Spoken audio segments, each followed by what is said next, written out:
Hey, hey, yelling and screaming. NFL Week 16. Sean, it feels like the season just started. I think I keep saying that, but we're at the end of it here. I know.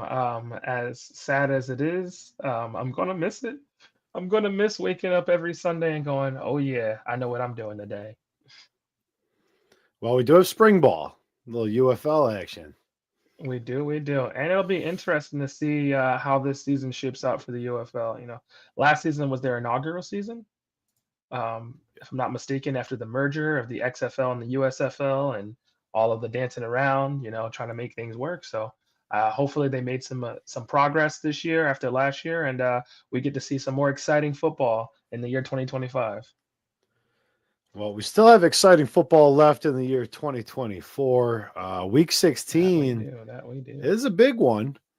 Uh, let's just jump into it. Thursday night football, Broncos, Chargers. This is a relevant game immediately. We start the slate off with a bang. Man, the Chargers did not look great this week. You know, I'm a the, little concerned with their future, not just this season, but in the long run here. I just don't know if they have all the pieces they need. this year, realistically, for me, the Chargers have been riddled with injuries on defense. And so that was one of the biggest caveat for me. I don't know what happened this week because their offense is significantly more potent than what we just saw. No run game. Herbert throwing for less than 200 yards. It just was not a good offensive game for them. I mean, hopefully this week they expect to shake that off. Playing in a divisional game, of course, those are always tough.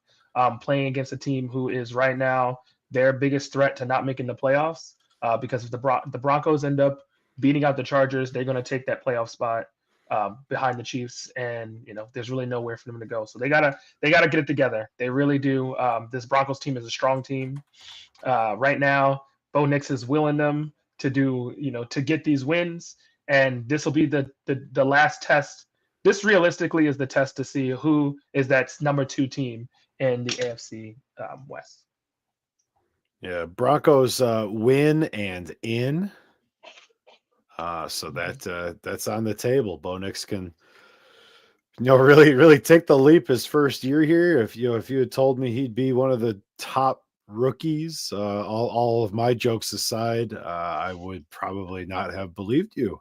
But here we are, and Thursday's a big one. This game is sitting Chargers -3 right now. Number feels about right to me, but it's going to be interesting to see how this plays out. We've seen a lot of different aspects to both of these teams. Yeah, it's definitely going to be. I think it's the Chargers game to lose. The Broncos are gonna. I feel like they're gonna play a pretty. They're gonna play to their strengths. They're going to. They don't have a strong running game, but when your quarterback is able to get the ball and move it downfield with his legs and support the run game, then it changes how teams. If he's a mobile quarterback, it changes how teams play you. But at the same time, the Chargers, they still feel like they got their guy in Herbert. They know this is definitely not. This is not going to be a season where they're like, we're Super Bowl contenders. But at the end of the day, I think that this is going to be a game that they feel like they can win, a game that they feel like they should win, and they just got to come out and execute. We get some Saturday football this week. There's one game I'm really excited for, and one game that is essentially meaningless in my eyes. Start with the easy one. No Mahomes, most likely for the Chiefs. They say he could probably play. Can't imagine they risk it, especially against a team they don't need him to beat. This Texans team is technically leading the division, but maybe the worst division in football, and they looked like crap against the Dolphins. I don't know how they pulled that win out. Um, but I'm not excited for Chiefs Texans at all. And honestly, this game doesn't mean anything for either team. The Texans already won their division; they got it locked up, and realistically, they'll end up as the 4 seed. There's really no way that they're catching 2-3. So that's this perfect spot for them. That's that they might as well just use these weeks to kind of get a feel for what the Chiefs are doing. And as far as if you're the Chiefs, Mahomes is not playing this game. You let that man rest at least 1 week. Um, Carson Wentz is going to come in and fill in, and realistically, they can still win the game with Wentz because the Texans' O-line is so bad that they will end up giving, the Chiefs will end up giving C.J. Stroud some fits back there if they can keep control of that line. So I expect that even though Wentz is going to be the quarterback, should be the quarterback for this week, the Chiefs might actually end up pulling out a win, but it doesn't really matter.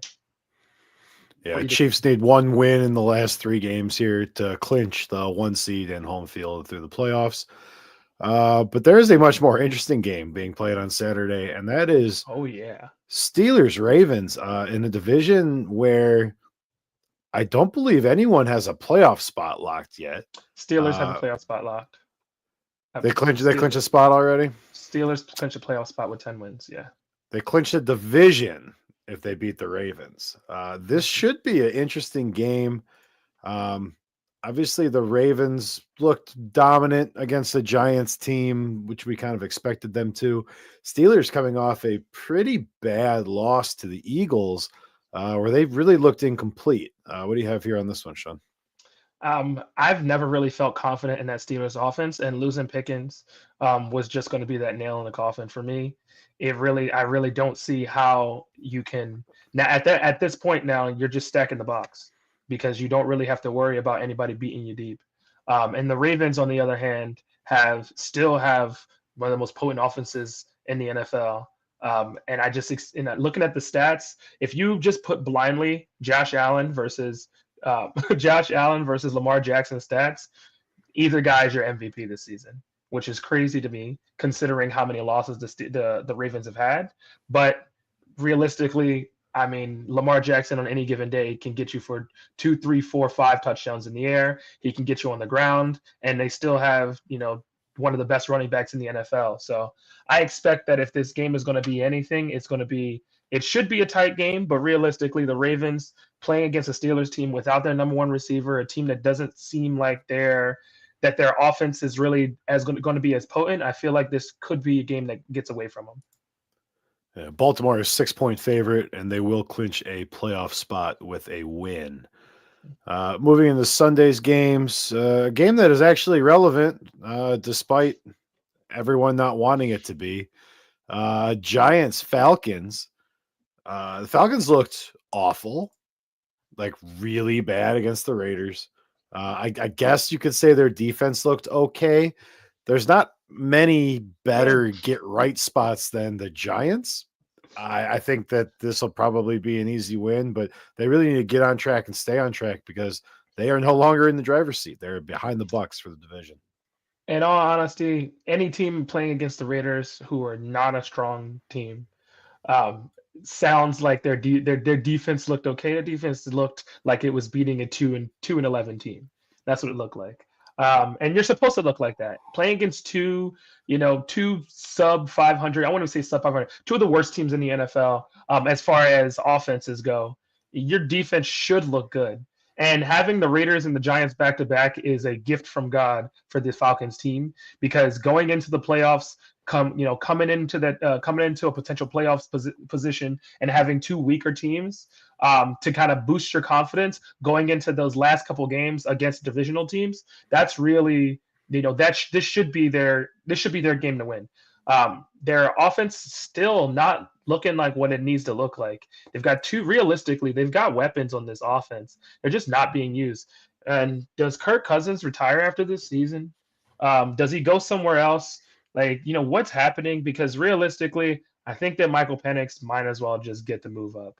If you're going to be a mediocre team, you might as well go with the young guy and really have him be the leader for that team. It's not going to happen this season. Obviously, they're still confident that Cousins is going to be the guy, but this should be an easy game for them, and they should be looking towards closing out the season with some divisional games and really making that playoff push. This next one, a little bit out of order if you're looking at your schedule. Late last night, the NFL flexed the Patriots and the Bills. This is actually going to be an afternoon game. Bills coming off, obviously, a huge win, potential Super Bowl preview against the Lions, where the offense looked unbeatable and the defense looked horrifically bad. Patriots coming off a pretty tough loss against the Cardinals. Obviously, they're not in the running for anything this year, but instead building for next year. Any chance the Patriots can jump up and take one here, Sean? I don't see it happening. Like I just don't see that being the case. Patriots having Drake May is not going to change the overall dynamic. The team does not have enough weapons to match up against a Buffalo Bills team, and the Bills are going to make a push to try to make sure that they maintain that 2 spot, if not even try to push to get that 1, depending on what happens with the Chiefs. It's unlikely that that'll be the case, but they definitely want to maintain that 2 spot. I know for a fact that they don't want to fall behind Pittsburgh. Or the Ravens, depending on how the rest of the season shapes out. So they're definitely going to try to win every game out. Josh Allen wants that MVP. I don't care what anybody says. He wants it, and he's going to play like he wants it. Playing against this Patriots team should be a cakewalk. Your rush game is way, way stronger than theirs. They just don't have the weapons on offense to maintain any drives realistically. This should be a cakewalk for the Bills at home. This might be a great one to watch. This is going to be 4:25 Eastern time.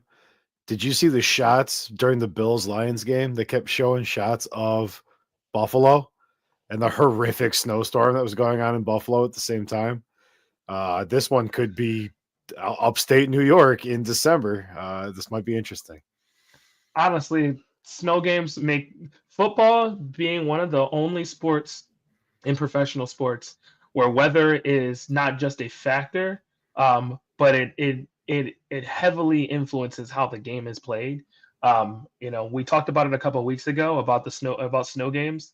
I am super here for it. That, by the way, would be one of those instances where you could then it really does affect how the teams play. And that might be the one equalizer because, it snows in New England too. So it's not like they're a team who's shies away from that. So these two teams playing against each other in the snow, I would expect if it's like that, it's going to be a heavy ground game, which still favors the Bills. But yeah, it'll be interesting to see, how the weather plays a factor this week.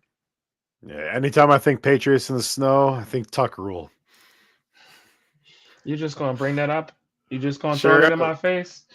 Did you see Tom Brady? You see Tom Brady and Charles Woodson chatting about the Tuck rule? And Brady's like, oh, wait, no, wait. Yeah, that's right. Got him.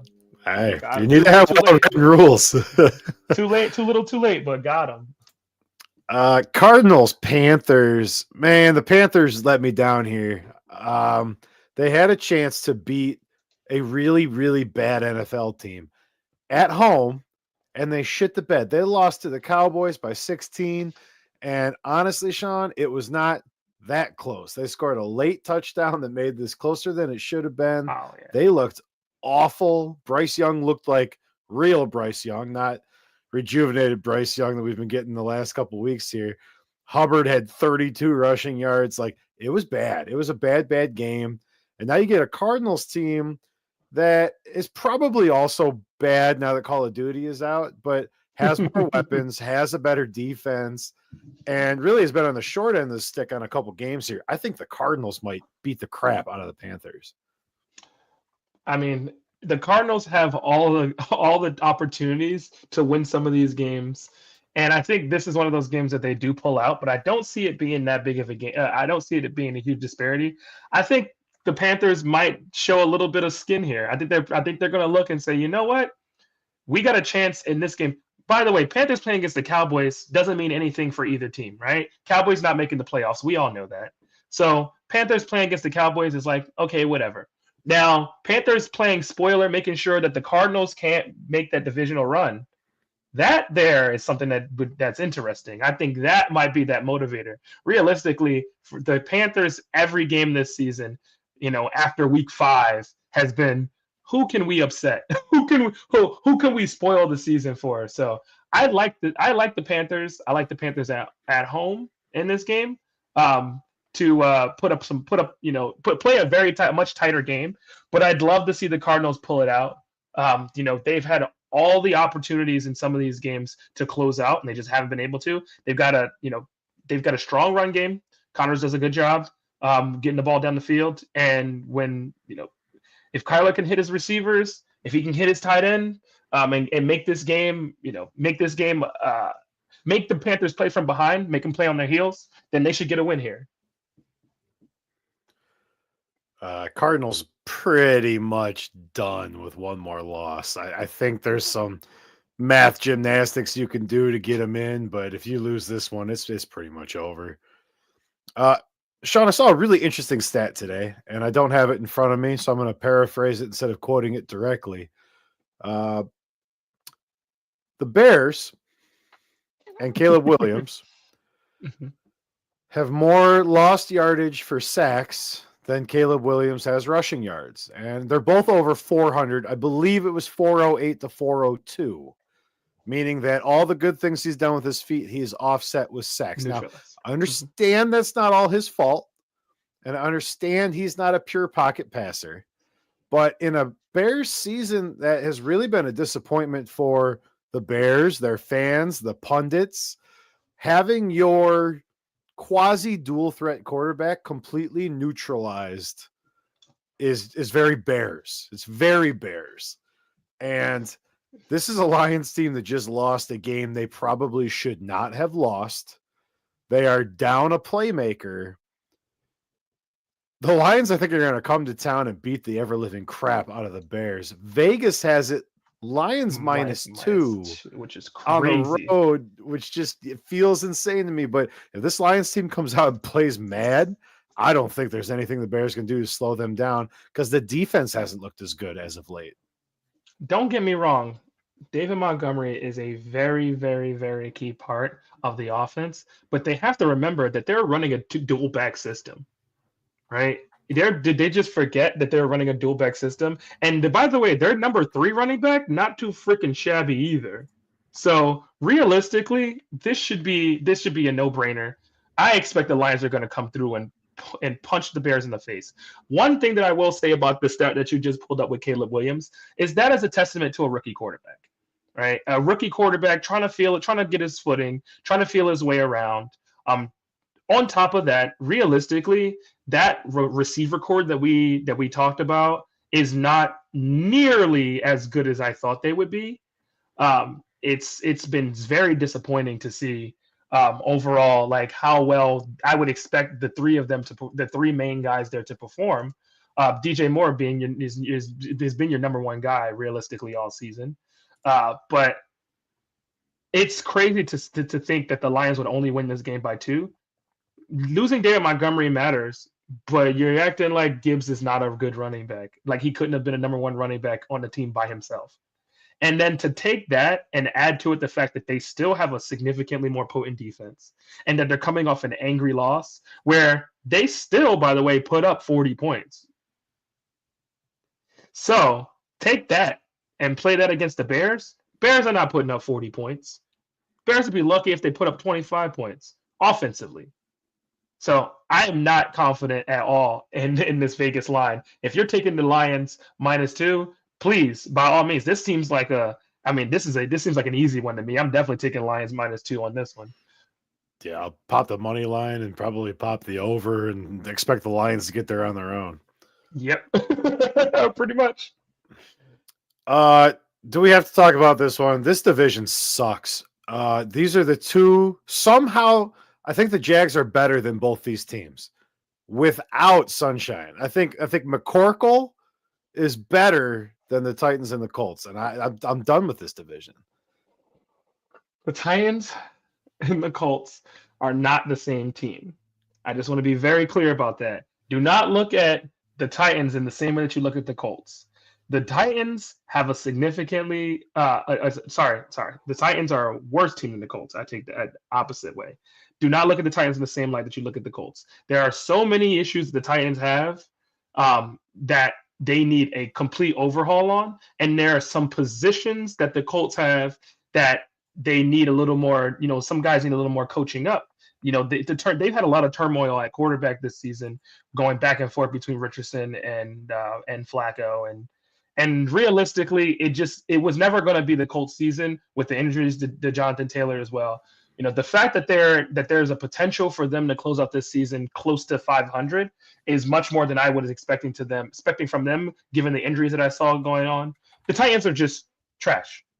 Like I could not tell you besides Pollard who is worth really keeping on that offense, and that's saying something. It doesn't. Their team is just not good. They have a lot of pieces that they need to put in, not of pieces they need to put into place in order for this team to be anything in the future. They need receivers. They need a quarterback. They need a running back. Realistically, I like Pollard, but he's not. He's not going to be a guy that I expect to keep as a long-term RB1. They need some defensive players. They need a lot in Tennessee.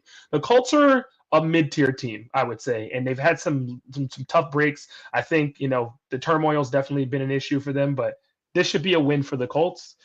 Tennessee's, you might as well just tank and figure out figure out how to get some good draft picks here. At the risk of talking about this game for longer than we already have, Will Levis is a better NFL quarterback than Anthony Richardson. And Will Levis is not a starting NFL quarterback. These teams are more similar than you think, down to and including veteran players who are making stupid rookie mistakes. I'm a Wisconsin guy. Watching Jonathan Taylor do dumb shit, like drop the ball at the goal line, that's 100% on him. But it's indicative of a larger problem, and that's that these teams don't care. Poor discipline. Bad. They have no leadership. They have no discipline. Anthony Richardson has a 47% completion rate for the season. Mm-hmm. He is god awful. He will be the better quarterback in this game. But I don't think, Joe Flacco included, I don't think there's an NFL quarterback in this game. Whew. That's tough. That's a tough one. I'll let you keep that beat, because I think that there's a difference between the traditional NFL quarterback and what you're comparing Richardson to and what his upside is. I think he's still very early in his career. And I think that they still don't have a lot of that's it. I still don't think that the Colts have the coaching in place right now to be able to work with a player who's got, because he does have, Anthony Richardson can be much more dynamic than what we've seen. I think that his football IQ is low. I will give you that. He is not Lamar Jackson. He is not Cam Newton. He's not a quarterback that has exceptional athleticism who also can play football in the same way that these guys have in their careers. He's not that guy. He's somewhere on par with maybe, gosh, I'm trying to think of who, but like he's probably on par with like a Trevor Lawrence. As far as I would say I think he's on par with Trevor Lawrence. I don't think that Trevor Lawrence is nearly as good as people ever thought he was. I think he had a couple of okay seasons, and then they were like, all right, whatever. I think Anthony Richardson is probably on par for me with Trevor Lawrence when he's healthy. But when he's not healthy, it doesn't matter. So he's got a 17-game average across his whole career so far, which is averaging averages, and he's missed a lot of time. But the guy has 700 passing yards on a 17-game pace. Or 700 rushing yards, apologies.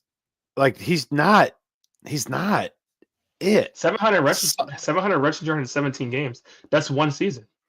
If he's got 700 rushing yards in the equivalent of one season, that's a lot of rushing yards for a quarterback. When you pair it with a 50% completion rating and 2,700 passing yards. I agree. He ends up injured a lot, though. And how many times have they brought him back from injury, or how many times has he played where he was injured and then they didn't pull him? I guarantee you, a significant amount of time that he's played, he's still been injured. But because he's their guy. He's the guy that they picked. He's the guy that they're staking the next couple years of their franchise on. He's supposed to be the next gen of their quarterback. They're going to play him. It's just I don't think that the Colts front office is really the smartest front office right now. I think they got a lot of moves to make. And they never were, right? Like a guy named Peyton Manning propped up 15 years of bad decisions they made in that front office. They lucked into Edgerrin James.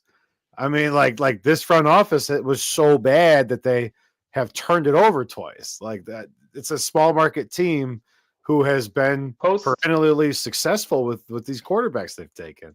Post Peyton Manning, Luck's career was cut short because of the way he played. He just did not play a way that was built for quarterback longevity. And be real, if him and RG3 had the same, very similar career styles where they took a lot of hits early, made a lot of decisions that end up getting them injured and needed to end their careers earlier. His style of play was not one that's good for a long-term QB, even though he was much more talented, I think, than people get people probably rated him pretty high as far as overall talent. RG3 got hurt. Andrew Luck quit football. There's a difference there that I just want to notate. Andrew Luck didn't have the mental fortitude to play in the NFL. Andrew Luck was injury ridden. He was injury ridden and decided that he valued his brain and his body over making money running into other men anymore. That's not what we want. Give me Gladiator, Sean. I'm not disagreeing with you. First again. Oh goodness! Don't even talk about it. Look, right, I'll tell you right now. A true football fan wants Tua to go out there. 17 concussions, doesn't matter. Get your ass out there and play football. That's a true football fan. I'm not arguing against that. All I'm saying is that organization's got some changes that they need to make, and they need to make them fast. All right, Rams Jets. We probably should save the time we just spent on the Titans game here. Rodgers' career is over. He needs to retire before someone actually checks his stats. I don't know if he's a Hall of Fame quarterback anymore. He is. The MVPs will give him the Hall of Fame. The one Super Bowl and the MVPs will give him a Hall of Fame quarterback. The problem that I have is that he's now talking shit about about pundits and commentators, saying that they had forgettable careers and that's why they got to keep himself relevant. Meanwhile, he is the most toxic person in the NFL. Period. Right now, any organization looking to bring him in, good luck. I wouldn't even want him to be a fucking commentator for my network. I don't want him to be a commentator for my network. I go back to wherever the hell you're getting your ayahuasca from. Go hide in the corner in the dark and go have fun there, because you are not a guy that I want to see any more of. I'd rather have Jason. You know where he's going to go. You know where he's going to go. Fox. No, he's going to go to ESPN. His best friend that you're going to hang out every single day. I hate that guy. Anyway, look, I haven't told anybody this, including Jersey Jason, but watch the channel for a special sit down with a Jets fan about where the Jets go from here. We've had some preliminary discussions, but I want to give it to our followers from a Jets fan perspective. But I think you and I will probably do like a reaction episode to that, obviously from a more holistic league standpoint. Let's get into a game that actually matters, Sean. Oh yeah. Can we say? Let's just say Rams are going to take this win. Rams over the Jets. They're pushing right now. They're hot at the right time. You know, they're gonna win this game. Even though they had a sloppy win this past week, it was raining. A lot of issues with ball gripping. Going to be different this week. Expected the Rams to take this win. Yes, I fully expect Matt Stafford to continue to prove that he was the best quarterback in that division with Rodgers all those years. Can we say game of the week? Eagles Commanders? I mean, Ravens Steelers is definitely up there, but I feel like this game right here is one that's really going to solidify the number one team in the NFC. The Eagles come out and they really put a stamp on this game. If they beat the Commanders convincingly, you got to make the argument that this team is hot, that they start off the season 2-2 and then haven't lost, and that they're not just beating teams, but beating teams convincingly, teams that are supposed to have better defenses, teams that are supposed to have more potent offenses. Just they are not playing games on the front end of the ball, on the back end of the ball, on defense. Jalen Carter is just crushing it. The secondary is doing their thing. You know, last week, 2 wide receivers with 100 yards. You know, Saquon didn't have to do anything. They have a passing problem. That narrative this week, guys, if you watch a lot of NFL shows and you are here with us, just know we're not going to give you a bunch of bullshit. The Eagles never had a passing problem. Saquon has twice as many rushing yards as the passing yards that are missing from the stat line from last year. They never had a passing problem. A.J. Brown has always been a whiner, and he came out and he's like, yeah, I know I want to light a fire. Well, he did, and all the pundits bit onto it. The Eagles don't have an issue. When you're 12-2 on a 10-game win streak, the media has to find something to talk about. They did. Well, look, they came and they answered. There is no passing problem. Sean, I want to see the Commanders win this game for one reason and one reason only. I want the Commanders in the playoffs. And if they lose this game, I think there's going to be some shystery shit that happens where like the Falcons and the Seahawks both get in and the Commanders get left out in the cold. I think they have to have this one just to be sitting there at 10 wins and kind of solidify their place. I do agree with that, but I don't think that necessarily this is the win that they need to solidify that. Given that even if they lose this week, the Seahawks winning would just have them tie, and then the Falcons, even if they win, they're still a game behind. I think that losing to the Eagles, the Falcons play the Commanders next week. Yeah, so I think that the Falcons game versus the Commanders will definitely be that game that, the Commanders realistically need to win 2 of the next 3 games. They should absolutely beat the crap out of the Cowboys to close out the season, and they should beat the Falcons, and that's it. They got to win 2 out of the next 3. They're an 11-win Falcons team. An 11-win Commanders team makes the playoffs. So that's really what they need right now. It would be a shame if they lost 2 of the next 3 games and didn't make the playoffs. But I don't expect that the Eagles will let this slide. I think they're going to definitely play they're going to play full. The Eagles want that number 1 seed. They want that bye. And realistically, the only way they're going to get that is if they win out. Because I don't see that Detroit's going to lose any games the rest of their season. Although, their schedule's not easy either. I love the fact that the NFL has started backloading those divisional games, because it really, really, really makes it a lot easier to kind of see where these teams are gonna end up. The Eagles want that number 1 seed. Go for it. No, go ahead. I just think the Eagles want that number 1 seed, and Detroit's sitting at that spot right now. Realistically, you've got the Bears and Niners. Detroit should beat. They got a tough matchup against the Vikings to close out the season. That might be a deciding factor for that division. But if the Eagles win out, they're going to win the number 1 spot. They want to do that, and I know that they're hungry. I know they love to be the underdogs. So let Detroit be the number 1 until they need to. They want that spot. I want to play a fun game with you right now. I'm going to give you 2 names, and you tell me who's better: Spencer Rattler or Jalen Hurts. Jalen Hurts. Come on now. It's not even close, bro. Kendre Miller or Saquon? Saquon. Marquez Valdez-Scantling or A.J. Brown? A.J. Brown. The Saints defense or the Eagles defense? Eagles defense. Okay. This Commanders team scored 20 points and gave up 19 to Spencer Rattler and a bunch of guys that shouldn't be on an NFL team, including Spencer Rattler. The Eagles are only somehow 3.5 point favorites in this game. It's a divisional game. I understand. The Eagles are going to win this game by 2 touchdowns. They're going to do it in convincing fashion, and they're going to coast through the 4th quarter and give starters rest going into a key part of the season. I don't see any way the Commanders can be in this game late, but it's still my game of the week, because if they can play them tight till halftime, we have a game here. There will be something here. But the Commanders have to do way better than they did against the crappy Saints last week. The Commanders are not playing the game tight till halftime is definitely the confidence boost that they need, but they're going to have to play 4 quarters. They're going to play 4 quarters of football. There will be no, all right, now we can kick it in the second half. The Eagles are a phenomenal second half, if not the best second half team in football. And if you if you just isolate the 4th quarter, forget about it. Like they are so good at keying in the second half of games. And both teams have a pretty solid run game, but the Eagles' run game is significantly better, I think, with their offensive line, the way that they can move.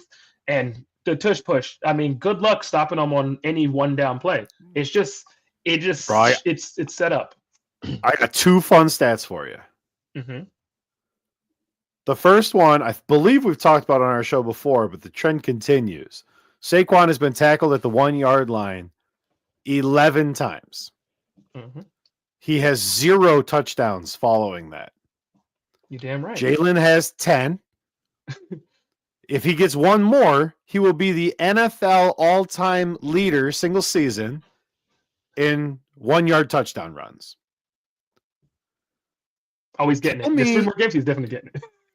Going into week 15. So this stat's a little dated. I did not do new research. Oh, okay. Going into last weekend, who do you think the number 3 leading rusher in the NFL is? Leading as far as yards or touchdowns? Yardage. I would have said Josh Jacobs. It's a good guess, and you would have been correct, but let me boggle your mind with this. Because the 3rd leading rusher in the NFL is Saquon in the second half. Oh, I forgot about that one. I forgot about that stat. Yeah. Insane. That speaks to the Eagles' game plan. It speaks to the positioning they're in the second half. They just hand this dude the ball 20 times in the second half. They're like, hey, man, just run downhill. And he gets tackled at the 1-yard line, and Jalen gets to eat. Like, this Eagles run game is insane.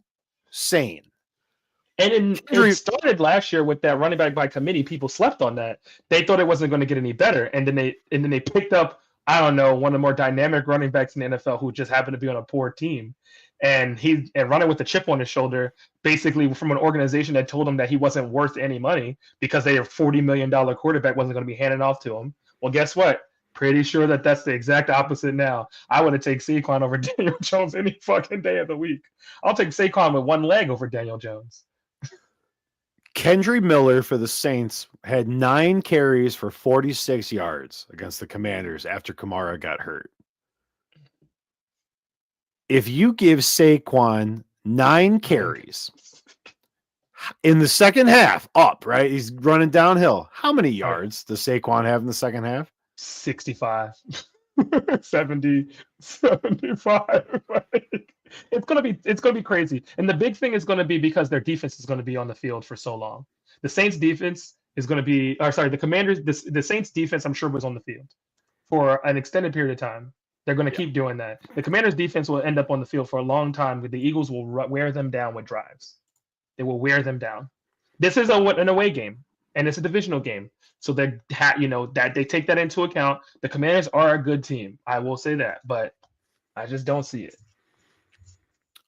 Browns Bengals is somehow relevant. The Bengals still have a path to the playoffs. It's unlikely.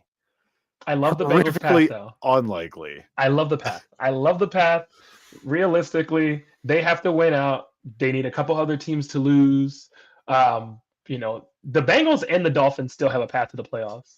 The Bengals are a better team offensively than many other teams in the NFL. The Bengals are probably the best offense in the AFC. Agreed. I would say, which is crazy because they're like 500. They're awful.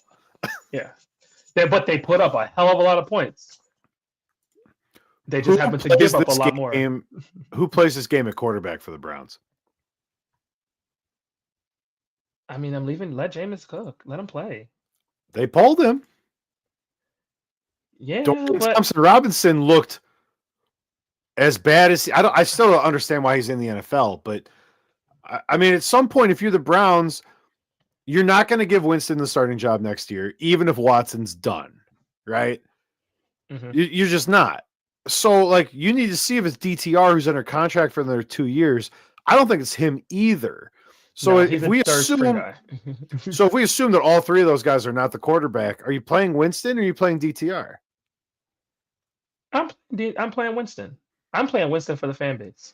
I'm playing Winston for the energy that he gives the team. I'm playing Winston because he's the better quarterback. I'm playing him because he gives us the best chance to win the game. And if you are a GM, if you're in the front office, if you're a guy who's evaluating the team, you need to see in this back half of the season where there's no playoff implications. Obviously, you guys are done. So at this point, you need to be evaluating these players to see who are where are your gaps at and where can you fill in this offseason. I'm playing Winston. I'm playing. Well, I mean, you can't. This isn't Q&W, man. Jerome Ford's good. Jerome Ford, I think, is an NFL caliber running back. That's the only guy you want to keep from the team. Judy came on, but the reason Judy was available is for the first 2 years of his career, he sucked. For the first 2 years of his career, where was he? Denver with Eh. Russell Wilson. Russ in year 1 in Denver? Nah.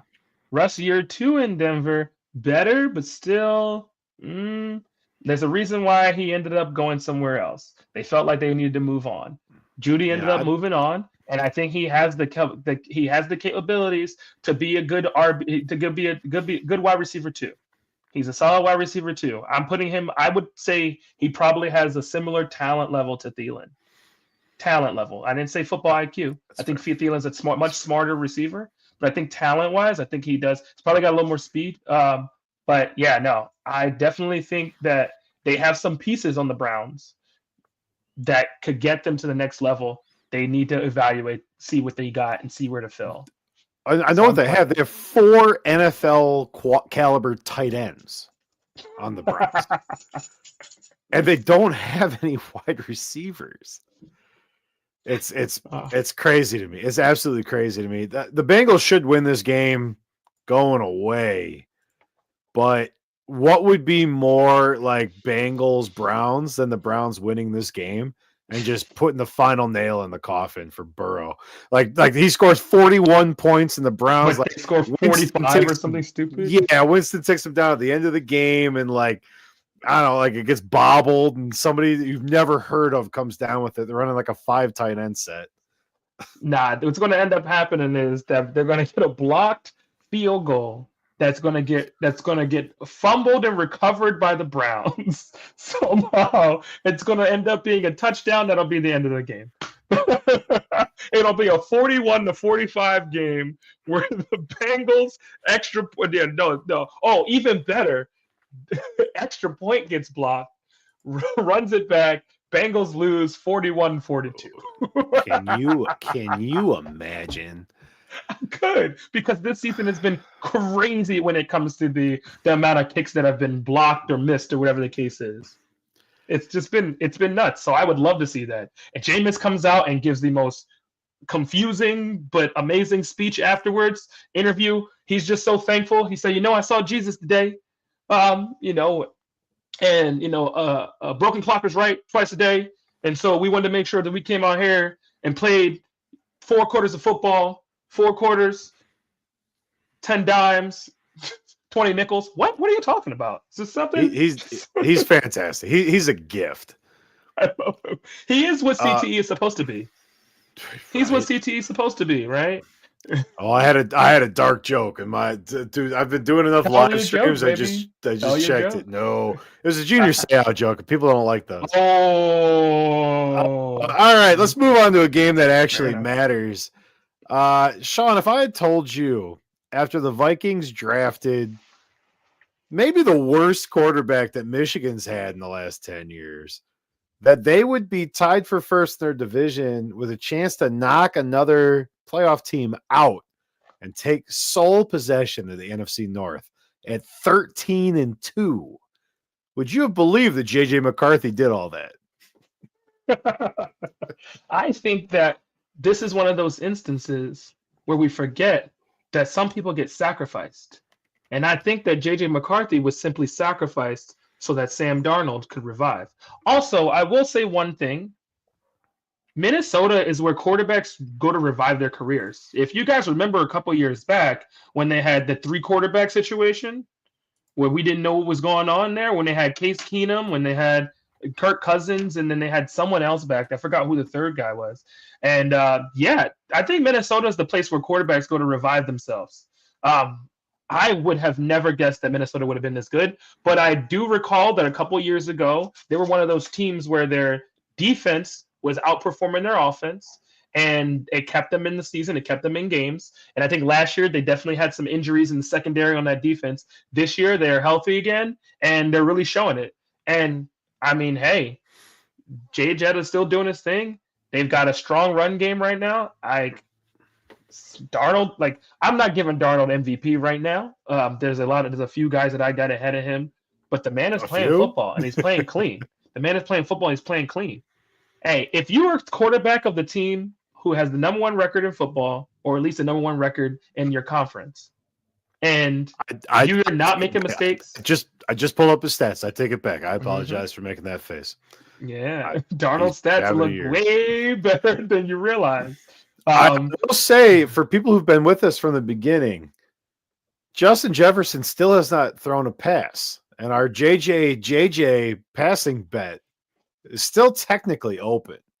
mm, yeah, But but there's Justin no. It's Jefferson has never attempted a pass in his career, so I'm not sure it's going to happen. there ain't no way in hell that JJ McCarthy is coming back this season at all. I think that I in thought a I had week. Justin Jefferson. Oh, I'm telling you, there's no way he's coming back this season at all. There's no if so. Oh no no no no! But we had more pass Oh yeah, attempts. oh yeah, Yeah. yeah. And I expect it. And you know what? And I still, you are you. I still hold you. I still hold you to that. Because I will gladly accept. I will accept the loss. And the reason why I don't see him coming back is because why would you do that? Why waste it? Darnold's crushing It's it not right going to now. happen. I'm just saying, I don't think Justin Jefferson throws a pass either. I don't think it's coming. I don't know. Hear me out. Playing against play the Vikings against the Lions. Lions do a lot of fun little things, a lot of trickery. If you're playing against them and you feel like you need to get a leg up, that might be one of those situations where you throw a wide receiver pass. But can he throw? Oh, it'll be a jump. It'll be something within 10, 15 yards. He's not throwing I 20 think yards. He's I throwing a think lob. it was more that JJ wouldn't see the field. Now, obviously, we didn't know he was Facts. going to get hurt. We never cheer for injury. We do know. I'm looking right now. I don't think he threw a pass in college either. He did not. Justin Jefferson has never attempted a pass outside of his backyard. Hey, it's the first time for everything. All right, who The you first got time in for this one? everything. I'm taking the Vikings. They're just right now. I really don't see how Seattle's been too inconsistent for me. One week they can run, and the next week they can't. Gino is just he's not been the guy that you can rely on late in games, and so I just don't see it. Minnesota's defense is too stout. Yeah, I also have Minnesota winning here. This should be the end of it for the Seahawks. I did have them beating the Packers, obviously losing your starting quarterback when you're already down your starting running back. Jordan Love looked good. I'll give Jordan Love his props. Jordan Love looked good. Um, this should be the end of the road for the Seahawks. I would be shocked if they can lose this game and recover, especially because they're talking like Sam Howell is going to play. Um, uh, 5 for 14 for 24 yards and a pick, albeit playing from behind. But I mean, George Yeah. Halani got carries in this game for the Seahawks. Kenny McIntosh got carries in this game for the Seahawks. The Vikings should win this game, and I am kind of to the point where I like the Vikings to win the division.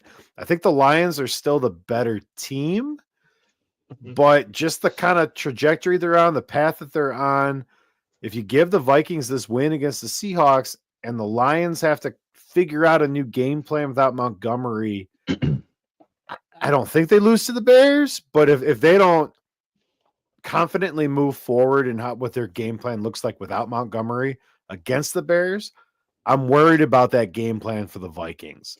So this is a big week, I think, for the Vikings, because if they can win this game here, they're kind of in the driver's seat for the division. And I'm really excited for that Week 18 matchup. No, I agree with that. I think that this is a beautiful setup for the NFL. Maybe the script was written and we didn't even know. I didn't even know about it. Dude, all the I time. didn't think All I the didn't time. think looking at the way the season was going to shape out to sit here and be like, oh yeah, closing out the season, two teams, both of them trying to win the number one seed in the NFC, but also to close out in the same division. And I would have never figured that out. That would have never crossed my mind. And matters less because both teams play in a dome, but that game is in Detroit. So Hey, home team, still a home team, even if you don't have the elements involved. There's still the energy. There's still the loudness of the stadium. There's still playing. Having your own locker room, having your own sideline. All those things matter, realistically. But you're not wrong. I think looking at the way that the schedule is shaping out, it's going to be super super dope to see the Vikings versus the Lions close out the season. And I expected Detroit's going to win the next two games, so that should be it. Minnesota's just got to make sure that they close it out, and then it'll be a cool matchup to close out the season. The thing is, if the Eagles win out, doesn't matter. I think if the Eagles win out, and actually no, if Detroit wins out, then Detroit takes the one. They keep the one. Yeah. Yep. But if Minnesota wins, if Minnesota beats Detroit, then I think the Eagles take the one if they win out. Sean, who's the better quarterback? Is it McCorkle Jones or Desmond Ridder? If you are starting a team and you are taking over for a GM who shit the bed for 5 years, and you have to pick McCorkle Jones or Desmond Ridder to be your starting quarterback, I'm running Wildcat. That's a fair Wildcat. So give me Tank Bigsby and give me goddamn Travis Etienne side by side in the backfield. You might as well run a double wing set, dude. You might as well, because it's a waste. It's a waste. Like the season shot. You should be.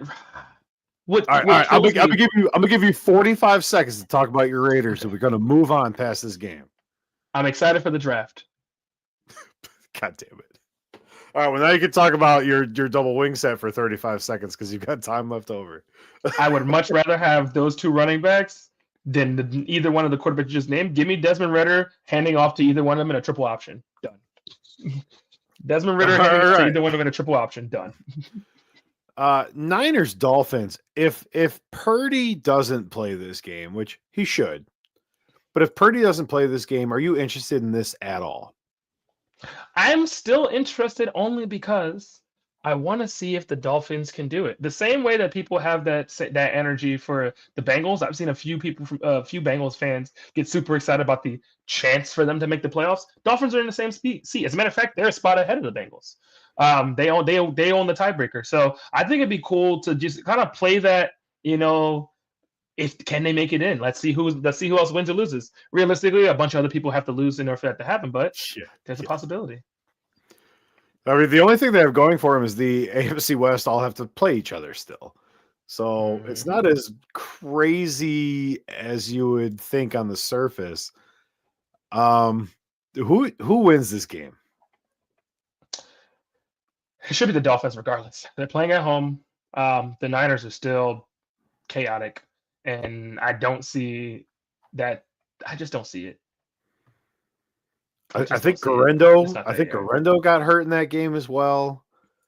Whoever works in there, what NFL teams need more of? They need better fucking people with their to help with their physical therapy, with their injury, their recovery.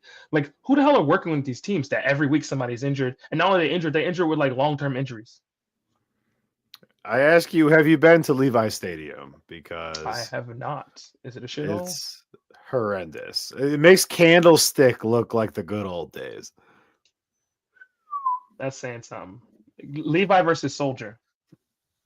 Oh, it's probably Levi. It's probably Soldier Field is it lost its historic landmark status as being torn down for a reason. Mm-hmm. Hey, I grew up in Philadelphia with Veterans Stadium, where you had these concrete ramps that swayed when everybody walked on them coming out of the game. So, no rails, no nothing. Just, I don't know what building standards they were using back when they built some of these stadiums, but they definitely needed some upgrades. So, yeah, I had a joke that was worse than the Junior Seau joke, but we don't want to piss the union people off. So the NFL giveth, the NFL taketh away. We have one of our best Thursday night matchups and a pretty good Saturday. And Sunday night football, we have the Buccaneers and the Cowboys. Obviously relevant for the Bucs. They still Cowboys need playing wins. spoiler. Cowboys playing spoiler. Mike Evans bet over 100, bet him to score. Baker Mayfield literally came out and said, this season has not been what we wanted it to be. Mike Evans needs 1,000 yards. And you know what he did? He threw him 130 last week. Well, he needs 130 again this week. And you know who's not going to stop him? Whatever Little Sisters of the Poor that the Cowboys have adopted to play in their secondary this week. I don't know who wins this game because this feels like a game that the Cowboys could just like take for some stupid, like Cooper Rush has like a 400-yard passing game, 2 picks, 4 touchdowns, like something stupid like that. But I know that Mike Evans gets 100 yards and a touchdown. Yeah, I agree with that. And you're right. The Cowboys secondary is still Swiss cheese. Realistically, against anybody who and they're playing in Dallas, so there's no issue with the weather. There's no wind. You're going to have ideal conditions to just ball out. If you are Mike Evans, you're going to eat today. You're going to eat this week. I am actually really pissed off at last week because I had Bucky Irvin to do a couple of things for me, and wasn't really in the cards. And so I'm hoping that honestly, Cowboys -4. I feel like the Bucs should win this game. The Cowboys are looking to play line. The Cowboys are looking to play spoiler. They're playing at home. They're coming off of a couple of wins. Wins of which, I don't give a shit about. It doesn't. This season is shot. So realistically, they got nothing to lose. Baker just went 22 for 27, for 288 yards and 4 touchdowns against a playoff team.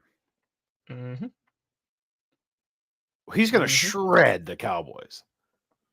I hope he cooks on them, but you never know sometimes. I mean, this NFL's tricky. Yeah. One week, guys look really good. The next week, they look like shit, and it's against a much worse team. Sometimes they play down to their competition. Well, and the Cowboys are coming off a big win against the Carolina Panthers on the road. Jesus.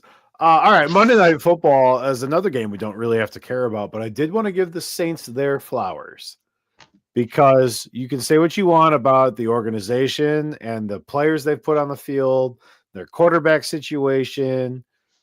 The Saints know how to tank, and they know how to make it exciting. They score a touchdown with no time left on the clock. You can kick it and go to overtime. And they're like, well, why would we do that? We either want to win or have a better draft pick. Let's let Spencer Rattler roll out and throw a 2-point conversion to one of our 3 tight ends who suck. And he did. And they missed it. And they lost. And because it was an exciting loss, no one's like, oh, the Saints are tanking. Meh, meh, meh. Beautiful tank job. Good job, Saints. The Packers are going to win this game by 21. Packers at home in a dome. Packers at home. And the Saints are used to playing in a dome. It's going to be Packers at home, Saints not in a dome. It's going to be hilarious. It's going to. I do not. I see at least 1 to 2 fumbles in this game. Just by Spencer Rattler. This game should be. The Packers are a significantly better team, and which is crazy because they're number 3 in their own division. And right? the line on this is -13.5. I don't know if it's enough. Like, I'm never going to bet 14 points on the spread, but like, honest to God, this is probably a 4-score game. It should be. It should be a 50-10 game, and that 10 points comes off. Yeah, it's up. If it's 50-10, Josh Jacobs has 200 rushing yards and 3 touchdowns. Nah, at that point, Josh Jacobs, they're bringing the Josh Jacobs with 180 rushing yards, the backup running back with 80 rushing yards. Like Josh Jacobs would probably be Malik Willis with 30 rushing yards. Right. Josh Jacobs would probably be the game leading rusher after second contact. Like, this Saints defense is absolute trash. Abysmal. They have like 3 corners who are in the top 10 in tackles, which tells you all you need to know about their coverage skills. Like, this is going to be bad. This Packers team if Packers fans looking at you, if this team is what you think it is, they win this game by 24 points, and it is never close. Anything less than that just reinforces that you are third fiddle in your division and you don't belong in the conversation with the big boys. You're still a good team, but you're not the Vikings and you're not the Lions and you're not going to be. So beat the shit out of the Saints, finish the week strong, and like the Packers are right in this thing. Like there's going to be three NFC North teams in the playoff, which is crazy. It's insane. You know, my favorite thing is though, I remember our good friend Kendall talking about how the Bears are going to have the best record in their division. Don't do that. Don't do that to him. That was comical. I thought that was comical. They are not. And even close. If you take away their 8-game losing streak, they're 4-2, and the season is young. I feel like I had a lot higher hopes for them then. I think a lot of people had higher hopes for them then, but then reality set in, and football had to be played, and suddenly we stopped looking at what could be and looked at what happened on the field. And it's not I would say it's not necessarily a disappointing season. I think that they knew going into this season that they were going to be it was going to be a season for building and really understanding how the team is supposed to be. Again, getting rid of coaches. We talked about this. We talked about the fact that, guy goes into he's going to go into his second season with the second head coach. Sorry, third head coach, depending on if it's the interim head coach that ends up being the actual head coach. So here you go. So now they go into so now he's going to have 3 head coaches in 2 seasons. Hopefully his season 2 will be better. I'm not going to reiterate my rant from last week. If you want, 3 uninterrupted minutes of calling the vendors at the stadium trash, go watch last week's episode. The best GMs in football will tell you that drafting a quarterback in the first round is a 50-50 proposition. You almost have to applaud missing on 30 quarterbacks in a row. The Bears make the Browns look successful in the draft room. And that's really saying something. But give me the Packers over the Saints big. Give me 4 teams over 40 points in NFL Week 16. I'm excited for this one. This is like my favorite week in maybe a dozen weeks here.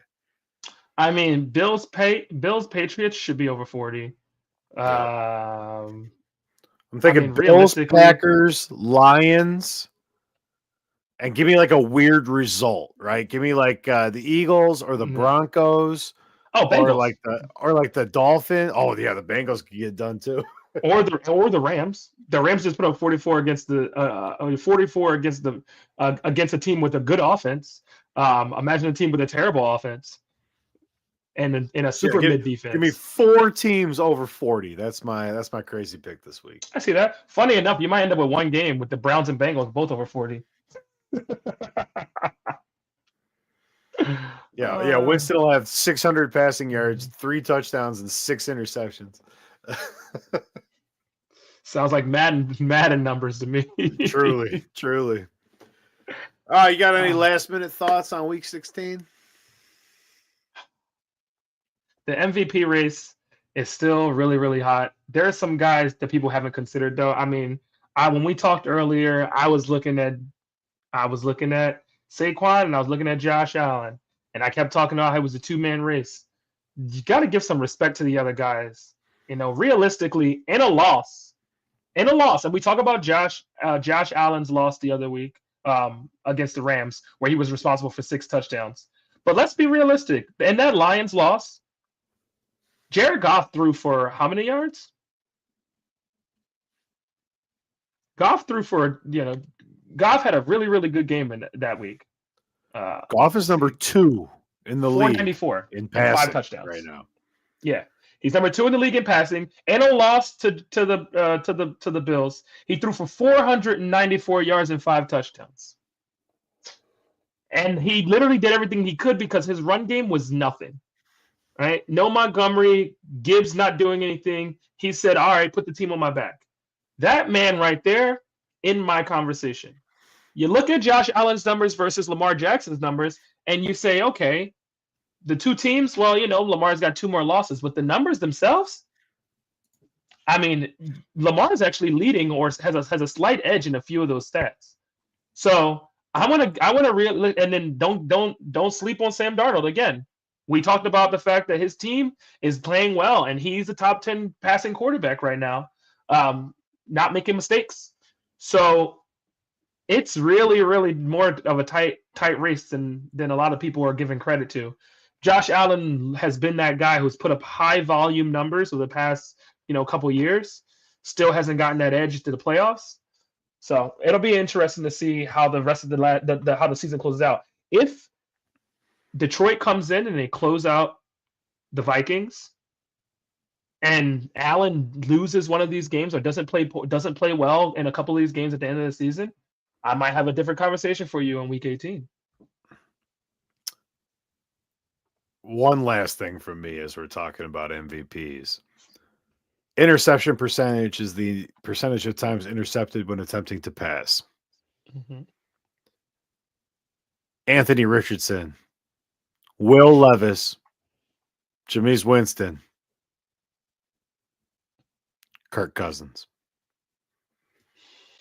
That's all I've got. That's all I've got. Enjoy Week 16. Should be an absolute barn burner of a week.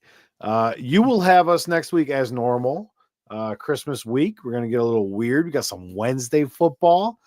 So we'll get into that and get a little spicy. If you haven't played our game, Chain Link in the bio right now. Make sure that you are playing. It is free.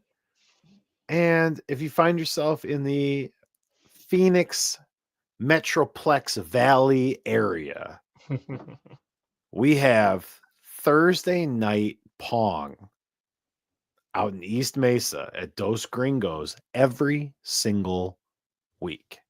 Woo-woo. I'm King of Lakemore everywhere you can find me. At KS Flash. Thanks for joining us this week, guys. We will see you soon, and we'll see you for that special Jets episode. We're going to make that happen. We're going to make that a thing. Oh, yeah, definitely. All right. Take care, guys. All right, Week 16. Enjoy. We'll see you next time. Peace.